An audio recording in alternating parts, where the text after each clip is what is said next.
सबसे पहली बात है कि मैरिज भले ही आप जल्दी कर देते हैं, ठीक है, गांव में हम नहीं लोगों की सोच को बदल सकते, बट प्रेगनेंसी आप डिले करिए। प्रेगनेंसी 24-25 ईयर से पहले करना घातक है माँ के लिए, तो प्रेगनेंसी थोड़ी डिले कर दें। दूसरा, जब महिला गर्भवती हो तो उसका प्रॉपर जाके हॉस्पिटल में चेकअप कराएं। जब उन्हें पता चले, और आयरन अगर सरकारी घर में पहुंचता, आशा वर्कर लेकर जाती हैं, उसको खाएं। अगर वो आयरन नहीं सूट करता तो जाकर के बात कर लें डॉक्टर से कि भाई दूसरा ब्रांड आप आयरन लिख दीजिए। तो आयरन खाना ज़रूरी है। खाने में भी पौष्टिक चीज़ें खाना ज़रूरी है। हरी सब्जी, हरे पत्ते वाली सब्जियां खाना ज़रूरी है। मिल्क लेना ज़रूरी है। तो अगर आप डाइट को सुधारते हैं तो नेचुरल बात है कि आपको खून की कमी नहीं होती। और डाइट बहुत बड़ा रोल प्ले करती है ब्लड प्रेशर में भी। अगर डाइट जिसकी अच्छी है उसको ब्लड प्रेशर भी होने के चांसेस कम होते हैं। तो अगर डाइट बहुत सुधारते हैं, छोटे गांव में एक्सरसाइज तो थोड़ा बहुत काम महिलाएं करती हैं, एक्सरसाइज उनकी हो जाती है, थोड़ा बहुत वो कर सकती है एक्सरसाइज टाइम निकाल कर।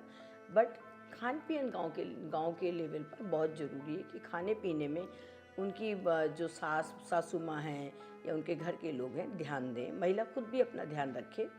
साथ में रेस्ट की भी ज़रूरत होती है। गांव में रेस्ट कम मिल पाता है, तो रेस्ट की ज़रूरत होती है। दूसरा, जो एक सोच होती है ना कि अरे ठीक है, हमारे भी तो बच्चे पैदा हुए थे, हमें क्या ज़रूरत है, आप तुम्हारे भी ऐसी हो जाएंगे, ऐसा नहीं है।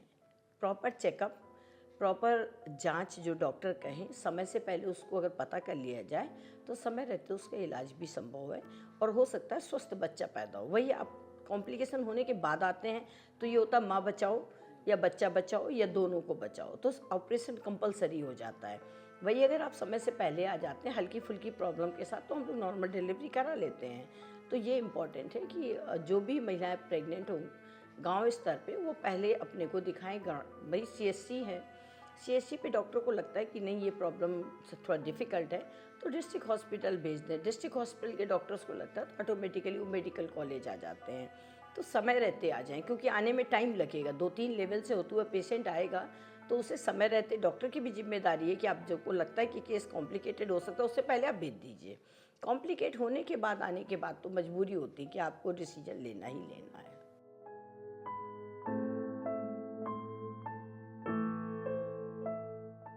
शहरी इलाके में तो मेन प्रॉब्लम है लेट मैरिज। ग्रामीण इलाके में है young age marriage, early marriage.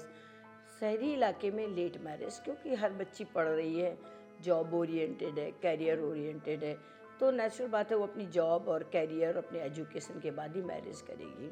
तो वो मैरिज लेट करते हैं, तो उस लेट मैरिज के अपने कॉम्प्लिकेशन है। क्योंकि जो ब्लड प्रेशर की बीमारी है, जिसे हम प्री क्लैम्सिया कहते हैं, या एक्लैम्सिया, सीवियर प्री क्लैम्सिया, ये सारी बीमारियां, या अब शहर में जीडीएम बहुत है, जेस्टेशनल डायबिटीज़ मेलाइटस, प्रेगनेंसी गर्भावस्था में होने वाली मधुमेह की बीमारी, ये बहुत है शहर में। तो शहर में ब्लड प्रेशर और मधुमेह बहुत बड़ा कारण है ऑपरेशन का। और ये एज के साथ ही है, मतलब अगर 30 के बियॉन्ड आप प्रेग्नेंट होते हैं तो आपको ब्लड प्रेशर, मतलब अर्ली में भी ब्लड प्रेशर, लेट में भी ब्लड प्रेशर, दोनों परिस्थितियों में होता है। और रही बात कि ब्लड प्रेशर के अलावा डायबिटीज़ अक्सर लेट एज में देखी जाती है, फैमिली हिस्ट्री है तो। एक और इम्पॉर्टेंट है कि भाई बोन्स उतनी लचीली नहीं रह जाती, तो नॉर्मल डिलीवरी में वो फ्लेक्सिबिलिटी नहीं होती, तो अक्सर नॉर्मल डिलीवरी पॉसिबल नहीं होती, तो उनमें सिजेरियन सेक्शन करना पड़ता है। तो ये भी एक कारण बन जाता है लेट मैरिज का। दूसरा, लेट मैरिज के बाद अक्सर ट्रीटमेंट से प्रेगनेंसी होती हैं। ट्रीटमेंट प्रेगनेंसी बहुत प्रीशियस प्रेगनेंसी होती हैं, तो उसमें कोई रिस्क नहीं उठाना चाहता कि नॉर्मल डिलीवरी में कुछ हो गया बच्चे को, तो हम डॉक्टर साहब बिल्कुल रिस्क नहीं उठाना चाहते, हम एक ही बच्चा पैदा करना है, वैसे ही हम लेट पैदा कर रहे हैं तो आप हमारा सिजेरियन कर दीजिए।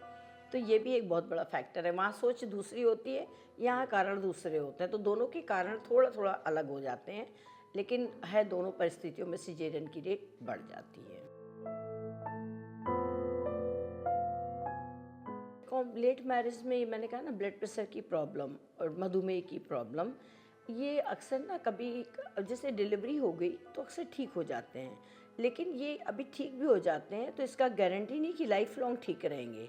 अगर किसी को मान लो गर्भावस्था में मधुमेह हुई, तो उसे, अगर उसने पूरी अपनी डाइट को कंट्रोल नहीं किया, तो उसे 35-40 के अराउंड जा कर के परमानेंट डायबिटीज़, टाइप 2 डायबिटीज़ हो सकती है उसको।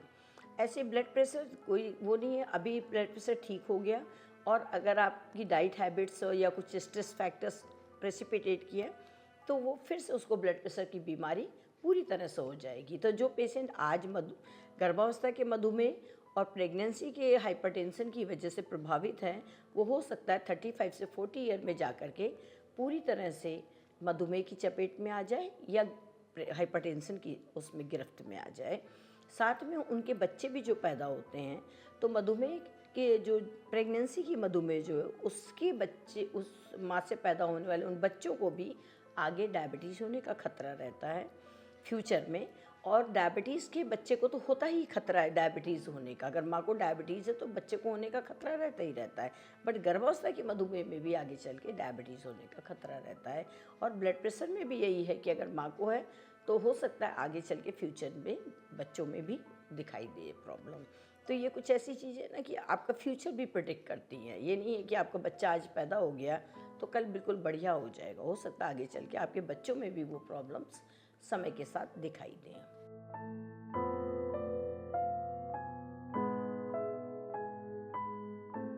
सबसे पहला तो अगर कोई भी महिला गर्भवती तो डॉक्टर्स को ज़रूर दिखाए और नियमित जो सलाह दी जाए उसका से पालन करें। दूसरा ज़रूरी ये है कि अगर डॉक्टर कहते हैं नॉर्मल डिलीवरी हो सकती है तो आप अपनी तरफ से ऑपरेशन मत कराइए। इवन अगर छोटे मोटे प्रॉब्लम्स हैं डॉक्टर कहते हैं कि खतरा हो सकता है तो कोई बात नहीं, आप चांस लीजिए। क्योंकि नॉर्मल डिलीवरी का पेन और सिजेरियन का पेन लगभग बराबर है। उसमें भी 24 आवर पेन होता है, सिजेरियन के बाद भी 24 घंटे आपको दर्द होता है। तो बेहतर है कि आप नॉर्मल डिलीवरी ऑप्ट करिए। नॉर्मल डिलीवरी के एडवांटेज ये है कि आपको बाद में मोटापा नहीं होता है, दूसरा आपकी बॉडी फिट रहती है, और तीसरा कि आपके घरेलू कामों में आपको दिक्कतें नहीं आती हैं। तो नॉर्मल डिलीवरी सिजेरियन से कई गुना बेहतर है। बट थोड़ा सा पेन बर्दाश्त करना पड़ता है, लेकिन ऐसा नहीं कि सिजेरियन में पेन नहीं होता है। दूसरी बात यह है कि अगर आप नॉर्मल डिलीवरी प्रेफर करते हैं तो बच्चा जैसे कम दिन का भी अगर पैदा होता है तो उसकी डिलीवरी का जो प्रोसेस होता है उसमें उसके लंग की मैच्योरिटी अच्छी हो जाती है और उस बच्चा आपका स्वस्थ पैदा होता है। यूजुअली जो बच्चे नॉर्मल पैदा होते हैं उनको हॉस्पिटल में एडमिट करने की ज़रूरत नहीं पड़ती है। इवन सिजेरियन में मैच्योर बच्चे में भी कभी कभी ट्रांजिएंट एक्टिपनिया होने की वजह से सांस की प्रॉब्लम होती है और बच्चा एडमिट कराना पड़ता है। इसलिए बच्चे के लिए भी नॉर्मल डिलीवरी सेहतमंद है और माँ के लिए भी नॉर्मल डिलीवरी सेहतमंद है। तो आप सिजेरियन तभी कराएं जब सच में डॉक्टर कहें कि बहुत ज़्यादा ज़रूरत है। आप अपनी तरफ से कभी ना कहें कि आप डॉक्टर साहब हमारा सिजेरियन कर दीजिए।